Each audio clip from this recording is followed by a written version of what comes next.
নারী বলে আখ্যা দিয়ে দিয়েছে, কথা বলেন ঠিক কিনা? এই কারণে আপনাদেরকে বলতে চাই, এই সকল সিন্দিকুর যারা আছে, যারা নবীর আশিক দাবি দিয়া নবীর ইজ্জত নিয়ে জনহাসনা করে, এদেরকে বুঝে দিবেন এরাই প্রকৃত গুস্তাখে রাসূল। বুঝতে পারলেন কথা? এখন আসি, আপনাদেরকে বলছিলাম এদের অনুসরণ, এদের দলে কেন যাওয়া যাবে না। ভাই আমি কিন্তু আওয়ামী লীগ বলছি না, কথাটা ভালো করে বুঝবেন। যাদের ভিতরে এই গুণ আছে, ওয়াজ কিন্তু আমি করিনি, ওয়াজকে করছে বলেন আল্লাহ করেছে। ওয়াজকে করেছে বলেন আল্লাহ করেছে।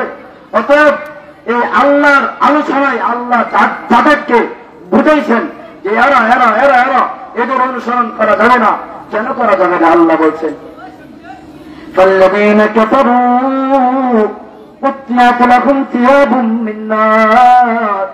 আল্লাহ তাআলা বলেন যে সকল ব্যক্তিগুলো কাফের, এই গুণওয়ালা ব্যক্তি যারা এবং যারা এদের অনুসারী হবে, খেয়াল করেন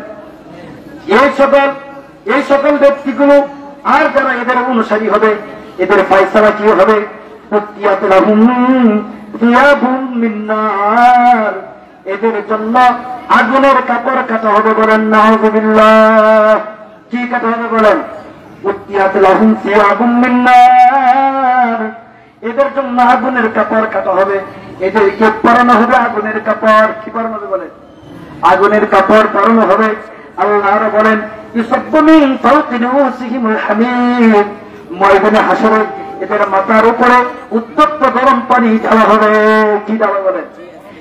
ইউসাব্বু মিন ফাওকি রুউসিহিম, এদের মাথার উপরে ঢালা হবে আল হামীম, উত্তপ্ত পানি। উত্তপ্ত পানি ঢালার পরে অবস্থা কি হবে? আল্লাহ তাআলা বলেন ইসহারু বিহি মা ফি বুতুনিহিম ওয়াল জুলুদ। আল্লাহ বলেন ইসহারু বিহি মা ফি বুতুনিহিম ওয়াল জুলুদ। আল্লাহ তাআলা বলেন এই আগুন, এই উত্তপ্ত পানি এদের উপরে ঢালার কারণে এদের চামড়া ঝলসে যাবে। কি ঝলসে যাবে বলেন?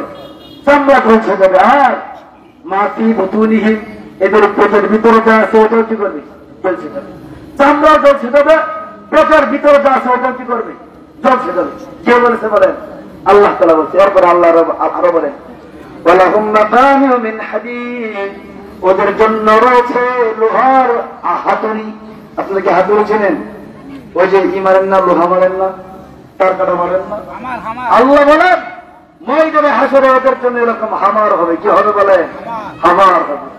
এরপরে আল্লাহ আরো বলেন কুল্লামা আরাদু আন ইয়াখরুজু মিনহা মিন গাম্মিন উইদু ফিহা ওয়াযুকু আযাবাল হারীক। আল্লাহ তাআলা বলেন কুল্লামা আরাদু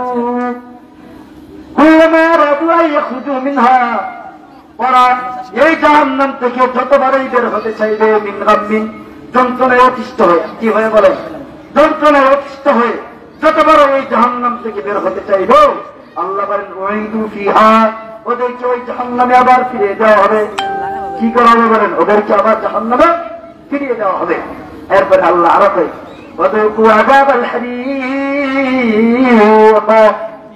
আল্লাহ তাআলা বলেন এদেরকে এরা যখন এই জাহান্নাম থেকে বের হতে চাইবে, যন্ত্রণায় অতিষ্ঠ হয়ে যখন এই জাহান্নাম থেকে বের হতে চাইবে, তখন এদেরকে জাহান্নামে আবার ফিরিয়ে দেওয়া হবে। আর বলা হবে ওয়াযুকু আযাবাল হারীক, জ্বালান্না পুরান্না আযাবটা চাখো, জ্বালান্না পুরান্না আযাবের মজা গ্রহণ করো। অবস্থা কি হবে? আল্লাহ তাআলা সূরা নিসার মধ্যে বলেন কুল্লামা নাদিদাত জুলুদুহুম বাদদালনাহুম জুলুদান গায়রাহা লিয়াযুকুল আযাব। আল্লাহ তাআলা বলেন এই আগুনে এদের চামড়াগুলো যখন পুড়ে পুড়ে যখন ছাই হয়ে যাবে, কুল্লামা নাদিদাত জুলুদুহুম, এদের চামড়া পুড়ে যখন ছাই হয়ে যাবে, বাদদালনাহুম জুলুদান গায়রাহা, আল্লাহ বলেন এদের চামড়াকে আবার পরিবর্তন করে দেওয়া হবে। অর্থাৎ আগুনে পুইরা যখন চামড়া যখন ছাই ছাই হয়ে যাবে, তখন কি হবে অবস্থা? অবস্থা হবে আল্লাহ বলেন বাদদালনাহুম জুলুদান গায়রাহা, এদের চামড়া কি করা হবে? বদলাইয়া দেওয়া হবে। কেন? লিয়াযুকুল আযাব। আল্লাহ বলেন আযাব থাকার জন্য, ওরা যেন ভালো করে আযাবটা গ্রহণ করতে পারে। চামড়া পুইরা ছাই পায়ে গেছে, আবার চামড়া লাগাও, লাগাও আবার জাহান্নামে হুট করে চামড়া বদলে দেবে। একটা কিতাব আছে নাম মুরাদ তাফসীরুল মুয়াসসার, এই কিতাবের মুক্তি লিখেন যে চামড়া তো বদলাবে, ওরা বুঝবেও না চামড়া বদলে গেল। ওরা খালি বুঝবে আমাকে আঘাত করা হলো, ওরা খালি বুঝবে আমাকে শুধু জ্বালানোই হলো পোড়ানোই হলো, আমাকে শুধু জ্বালানোই হলো পোড়ানোই হলো। কথা কি আপনারা বুঝছেন? এরপরে আল্লাহ তাআলা আরো বলেন এই সকল ব্যক্তিদের অবস্থাটা কি হবে।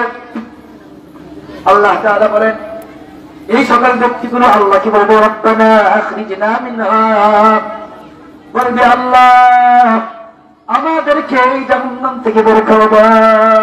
কি বলবে বলেন, রব্বানা আখরিজনা মিনহা রব্বানা গালাবাত আলাইনা শিকওয়াতুনা, বলবে আল্লাহ আমাদের দুর্ভাগ্যটা আমাদের উপরে বিজয় লাভ করেছে, আমাদের হতভাগ্য আমাদের দুর্ভাগ্য আমাদের উপরে বিজয় লাভ করেছে। আল্লাহ আমাদেরকে এই আযাব আর সহ্য করতে পারতেছি না, আমাদেরকে এখান থেকে কি করে দেন, বের করে দেন, বের করে দেন। যখন চিৎকার করবে আল্লাহ তাআলা বলবেন আলাকসু ফিহা ওয়ালা তুকাল্লিমুন, বলেন নাউযুবিল্লাহ।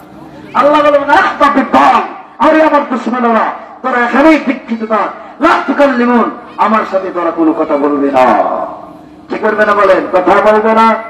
এরপর থেকে এরা চিৎকার করবে আর বলবে হাল্লানা মিন শুফাআ, কি বলবে বলেন, চিৎকার করবে আর বলবে হাল্লানা মিন শুফাআ, আমাদের কোনো সুপারিশকারী নাই, আমাদের কোনো সুপারিশকারী নাই, আমাদের কোনো সুপারিশকারী নাই।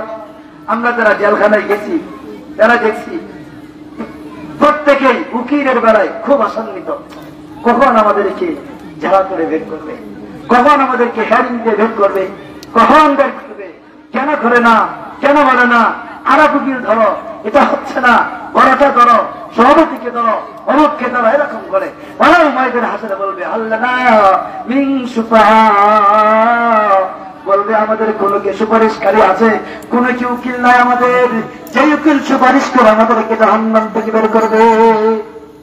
কথা কি আপনারা বুঝছেন?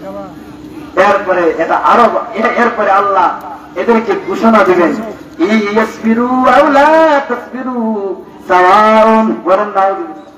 আল্লাহ তাআলা এদেরকে বলবেন এখানে ধৈর্য ধারণ করো আর না করো সবই তোমাদের জন্য বরাবর, এখানেই তোমাদের থাকতে হবে। এখন আপনারা বলেন জাহান্নাম থেকে বাঁচার দরকার আছে?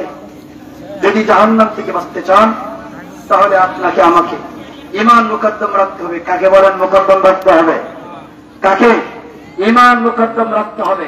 সব বড় রাষ্ট্র লাগে নিয়ে যাও, আমার ঘর লাগে নিয়ে যাও, কিন্তু আমার ঈমানের উপরে হাত দিবে, আমারও বাধা দিবে, আমারও কোরআনের কথা বলতে দিবা না, এটা হবে না। এটা কি হবে না? এই কারণে আপনাদেরকে বলি বাবা ভাই, আমাদের সবারই জাহান্নাম থেকে বাঁচতে হবে, কিনা বলেন? আমাদের সবাই জাহান্নাম থেকে বাঁচতে হবে তো কি বলেন? অতএব আমরা ইনশাআল্লাহ জাহান্নাম থেকে বাঁচার লক্ষ্যে ওদের বারে আমাদের আচরণ হবে লা তুতিউ মান আগফালনা কলবাহু আন যিকরিনা। আমরা ওই সকল খবিস খাবার আওয়ামী লীগ হোক, বিএনপি হোক, আর চরমনাই হোক, কেউ হোক, যার ভিতরে এই দলগুলো থাকবে আমরা ওদের দলে যাব না। আল্লাহ তাআলা আমাকে আপনাদেরকে কোরআন বোঝার কোরআনের উপরে আমল করার তৌফিক দান করুন, বলে আমিন। দোয়া ছাড়াই দোয়া করি, এতক্ষণের আলোচনায় আমার পক্ষ থেকে কোনো কথা আমি বলি না, আমি বলেছি ডিরেক্টলি কোরআনের কথা। এই কথায় কারো যদি আপত্তি থাকে, কেউ যদি কষ্ট পেয়ে থাকেন, তাহলে এই জায়গায় ক্ষমা চাওয়ার আমার সুযোগ নাই। বুঝছেন কথা? ক্ষমা চাওয়ার কোন সুযোগ আমার নাই, কারণ কথা আমার বলি নেই, বলেছি কার বলেন? আল্লাহ। আপনারা দিলে গ্রহণ করবেন, ঈমান হেফাজত করবেন।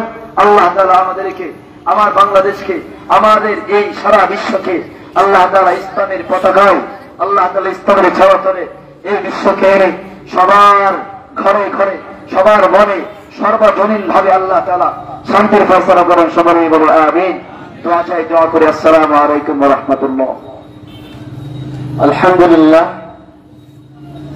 হযরত যে সমস্ত বিষয় নিয়ে আলোচনা করেছেন আমাদের অনেক